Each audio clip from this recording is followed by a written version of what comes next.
Hey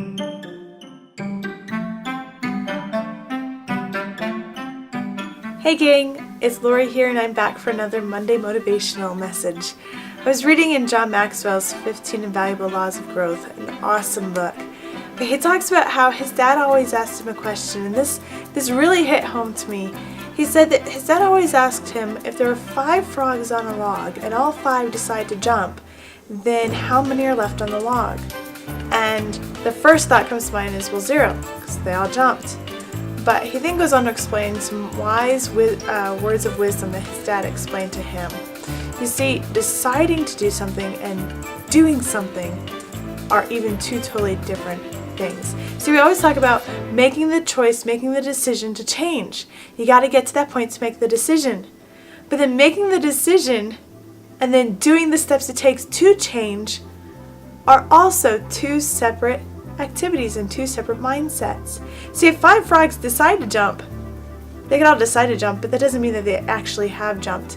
And so you decide that your life needs to change, be it financially, fitness, in your relationships. So one morning you wake up and you decide that your life is going to change, and boom, it just magically happens. We all know that's not the case. So bring in our word of force, focusing on real, consistent efforts. What you need to do is then, when you've decided to make that change, then do the small things that it takes to create the change. If financially you want to become better, then start keeping track of what you're spending on groceries.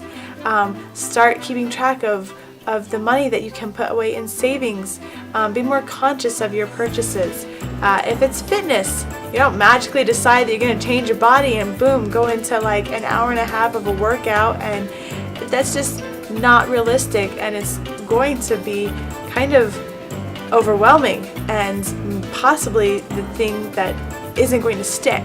So decide to start off with a workout and make your goal be to work out every day, a little bit longer each day. If it's relationships, pick up the phone and call somebody and ask them how they're doing. So do the small things every day to make the change that solidifies and backs up your belief in your decision to make that change. So 5 frogs sitting on a log, all 5 of them decide and jump. How many are left on the log then?